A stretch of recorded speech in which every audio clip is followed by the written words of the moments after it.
உறவுகளுக்கு வணக்கம். மூன்றாவது நாளாக இன்று வேட்பாளர் சுவரொட்டியில கொண்டு போய், அதாவது சுந்தரிக்கைகள் கொண்டு போய் நாங்க இன்னைக்கு புதூர் பகுதியில போடியில வந்து கொடுத்துட்டு இருக்கோம். மாலை நேரம் உத்வேகத்தோட மொத்தம் எத்தனை பேரு சிறப்பு. ஸோ அடுத்தடுத்த காணொலிகளை வந்து தொடர்ந்து உங்ககிட்ட பகிர்வோம்.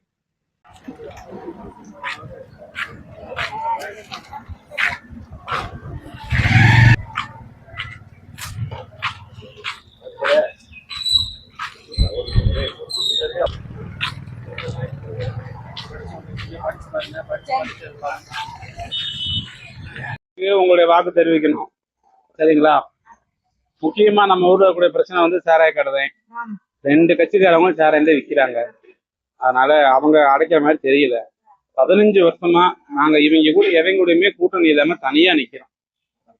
நம்ம ஊர்ல வந்து மாங்காய் தொழிற்சாலை வைக்கணும், நம்ம ஊர்ல வந்து இந்த மாதிரி விளையிற பொருட்களுக்கு இதுக்கெல்லாம் வைக்கணும்னு எத்தனையோ தடவை கேட்டோம். போன தடவை எம்பி அதை வைக்கிறேன்னு சொன்னாரு, இன்ன வரைக்கும் வைக்கல. அதனால யோசிச்சு காசு கொடுத்தா கூட அதெல்லாம் வேணாம்டா சாமி, எங்களுக்கு நாங்க போடுறோம்னு நீங்க வந்து விவசாய சங்கத்தையும் போடணும். ஆமாங்க, நாம் தமிழர் கட்சியில இருந்து ஒவ்வொரு வீட்டுக்கும் நாங்க வந்து விவசாயத்தை அரசாங்க தொழில மாத்தியாச்சுன்னா, வருமானம் வந்துருச்சுன்னா வேணுங்கிற பொருள் அவங்களே வாங்கிக்கிற போறாங்க. நான் ஏன் ஓசி பஸ்ல போக போறேன்?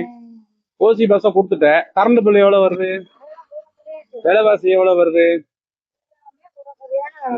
அதனால வந்து யோசிச்சு வாக்களிங்க. முன்னாலே நாங்க வந்து எங்களுக்கு ஓட்டு போடணும்னு கேட்டோம். இப்ப நாங்க என்ன சொல்றோம்னா, நீங்க எங்களுக்கு போடணும், வேற வழி இல்லை.